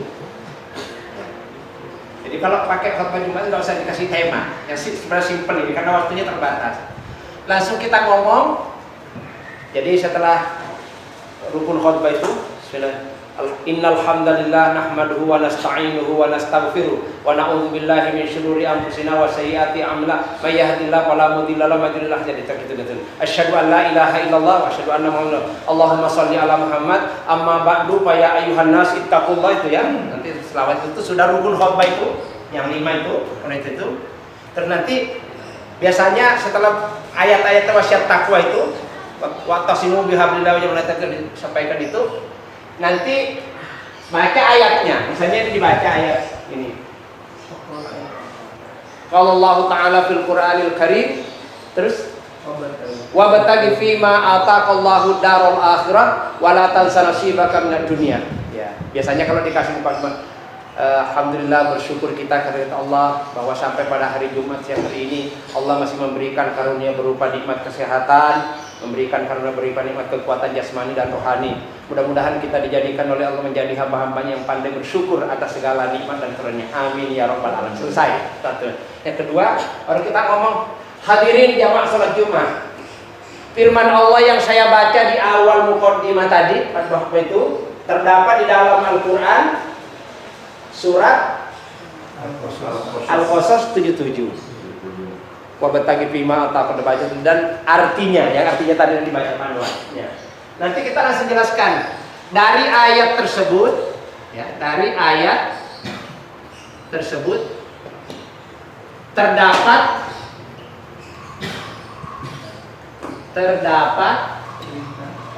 perintah.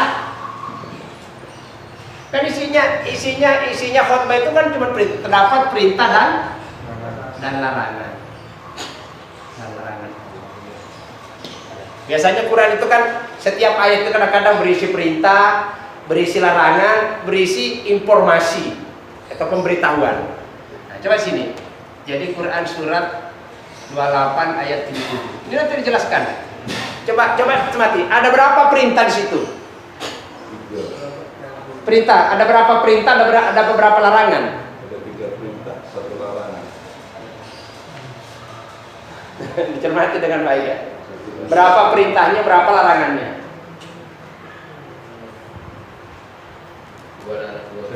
Manfaatkan ini. One juz one. Perintahnya 1. Masa? Carilah pahala negeri akhirat. Dicermati. Janganlah kamu Cermati. 1 apa 2? 2 perintah. 3 perintah. Hah? Berbuat baik itu. Perintah pertama apa? Pahala. Enggak di ayat itu. Berita takwa.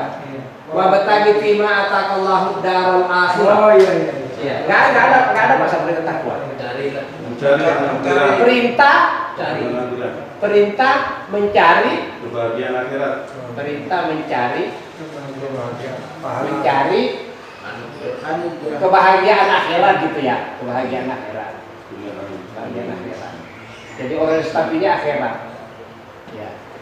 Terus yang kedua, perintah apa? Berbuat baik. Perintah berbuat baik. Perintah berbuat baik. Perintahnya dua. Berbuat baik. Dua. Pasangan dua. Larangannya apa larangannya?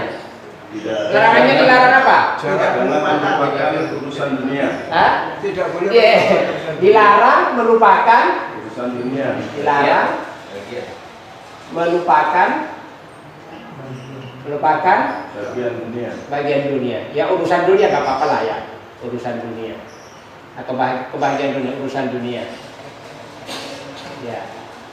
Terus apa lagi? Dilarang apa lagi?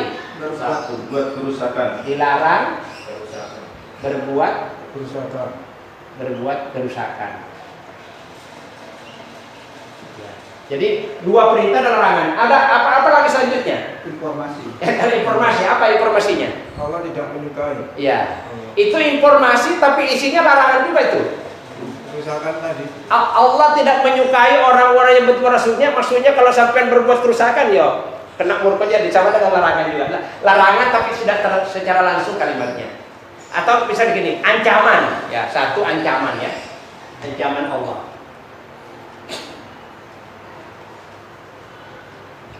Ancaman Allah. Jadi ini ya. Hadirin yang salat Jumat yang dirahmati oleh Allah. Dari ayat yang kita baca ini terdapat beberapa pelajaran yang bisa kita jadikan pedoman dalam hidup dan kehidupan ini. Dalam yang pertama, kita diperintah oleh Allah untuk mencari kebahagiaan akhirat. Lalu pertanyaannya, bagaimana caranya? Ulas sudah. Ya jangan cari di ayat itu, ini kan cuma diulas supaya kita selamat di akhirat itu. Ya apa caranya ini ya? Ulas kita. Maka itu persiapan. Terus perintah berbuat baik. Berbuat baik itu kalau diulas, berbuat baik kepada diri sendiri, berbuat baik kepada selain diri sendiri, termasuk orang tua dan seterusnya kita itu, terus berbuat baik kepada alam sekitar, lingkungan itu loh ya. Nah itu kayak gitu. Ulas di situ, ulas. Nggak usah panjang-panjang, ini khotbah masalahnya ya.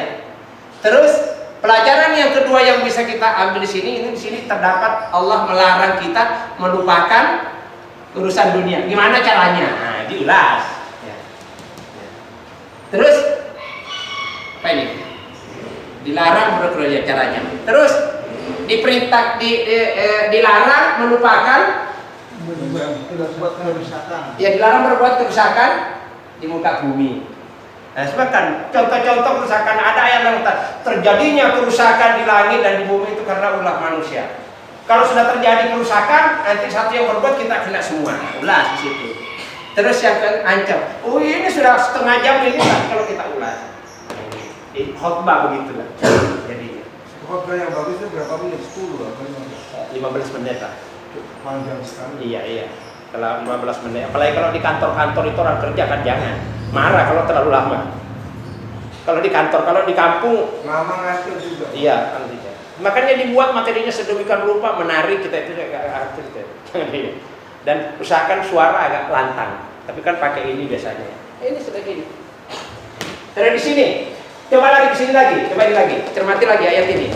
Jadi gini. Jadi ayat yang kita baca itu cuma mengarahkan garis-garis yang ingin kita sampaikan di melalui khotbah Jumat yang sangat simpel itu. Ada 5 ini sudah ya, kita ulas. Ayat 59 18. Ya.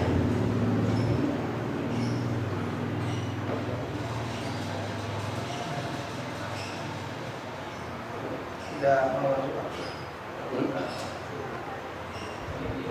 Berapa? Apa isinya? Coba Ibat. Apa isinya? Apa isinya surat itu? Ada perintah, ada larangan, atau semuanya perintah, larangan, atau ada kalimat ancaman?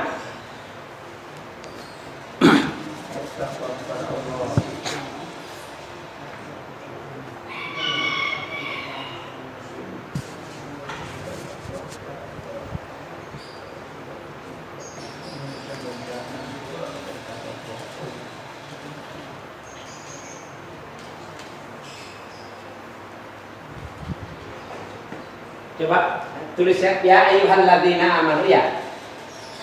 Ya.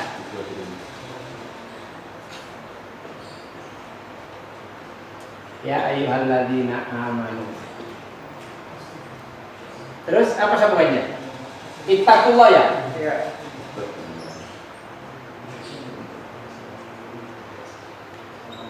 Apalagi? Wal tanzur nafsum ma qaddamat lighad.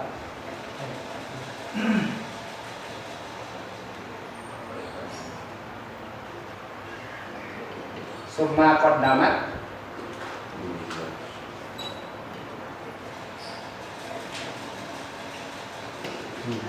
terus Wattaqullah.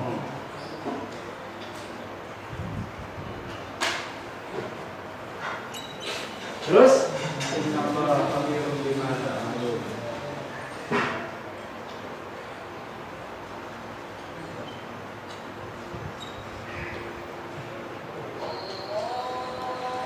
Kembali. Hah? Khabirun. Innallaha Khabirun. ya Innallaha khabirun bima Ta'malun.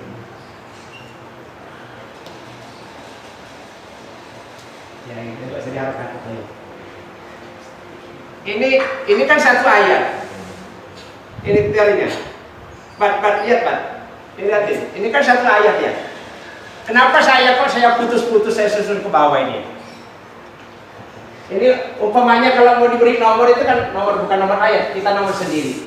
Pembahasan yang pertama kita bahas ini, ya ayyuhalladzina amanu. Yang kedua bahas ini. Yang ketiga bahas ini. Yang keempat bahas ini. Yang kelima bahas ini. Sudah iya. Isinya. Pertanyaan pertama, kenapa orang-orang beriman dalam ayat ini, ma'asyiral muslimin, ayat kita dalam ayat ini, Allah memulai kalimatnya dengan kalimat panggilan. Ya ayyuhalladzina amanu itu artinya apa? Wahai orang-orang yang beriman. Siapa yang manggil? Allah. Siapa yang dipanggil? Beriman. Orang-orang beriman. Kenapa orang-orang beriman kok selalu dipanggil? Ini yang diulas. Kenapa orang beriman selalu dipanggil?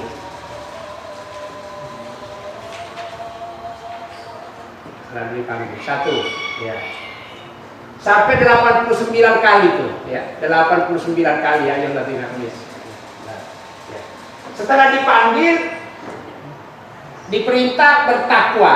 Ya, jadi apa yang dimaksud dengan takwa? Apa itu takwa? Terus wal tanzur nafsun ini apa? Buat perencanaan. Nah, Mempersiapkan. ya, disuruh Perintah. membuat perencanaan ya. Nah, membuat perencanaan. Mempersiapkan. Ya, membuat perencanaan atau persiapan. Membuat persiapan Masa depan. persiapan masa depan. Penting nggak ini? Kebahagiaan masa depan. Masa depan yang mana yang dimaksud di sini? Merah. Alam barza dulu, sebelum ke akhirat. Terus ini apa? Kenapa kata takwa kok diulangi 2 kali? Kenapa kata takwa yang disampaikan juga kata takwa diulang 2 kali. Diulang 2 kali. Innallaha khabirun bima apa nih? Berisi apa? Berita. Hah? Informasi. Informasi. Tapi isinya apa?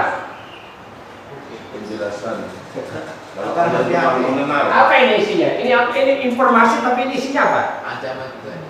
Ancaman juga ini. Innallaha sesungguhnya Allah khabirun, maha tahu dengan teliti. Mengenal. Maha tahu Allah dengan teliti, tidak ada yang tersembunyi di mata Allah dia. Bima ta'malun terhadap semua apa yang kamu kerjakan. Makanya kita ini harus waspada. Jadi seiring takwa itu juga artinya waspada. Takwa itu menurut bahasa hati-hati, waspada, jangan-jangan. Ini kalau kita ulas, ya udah ini tinggal diulas kayak gitu. Khotbah itu gitu, jadi nggak panjang-panjang. Diulas nanti ya. Hadirin sekalian, orang-orang beriman sering dipanggil oleh Allah itu dengan berbagai ayat. Alasannya karena 3. Pertama, orang-orang beriman itu kadang-kadang lupa, kadang-kadang keliru. Tetap yang kedua, orang-orang beriman itu gampang diatur. Yang ketiga, orang-orang beriman itu orang yang paling diridhoi oleh Allah. Nah, sudah selesai satu. Nah, yang kedua, jadi poin-poin itu gampang dicerna oleh jamaah kita. Kalau kita ngomong panjang lebar, nggak kelihatan ujung-ujungnya malah ini. Cukup mungkin sampai di sini. Ini kode. Jadi kita nanti kalau membahas ayat itu, Anwar, dalam khotbah-khotbah, cari ayat-ayat yang kira-kira pembahasannya ada 2-3 gitu loh. Sudah gitu, seperti itu. Kalau yang saya gunakan itu seperti itu, jadi gak panjang-panjang kalau kita berkhutbah. Karena kalau panjang membuat orang nanti ngantuk, nggak tertarik. Kalau sudah nggak tertarik, malas akhirnya. Sudah masuk waktu, barangkali cukup. Ini tentang teori tadi ini, keilmuan dakwanya dan teorinya. Nanti tinggal prakteknya, insya Allah. Untuk sesi ini kami cukupkan sampai di sini. Terima kasih atas kebersamaan dan perhatiannya. Mohon maaf bila ada hal yang kurang. Mudah-mudahan nanti dalam prakteknya kita lebih terarah lagi. Billahi taufiq wal hidayah. Assalamualaikum warahmatullahi wabarakatuh.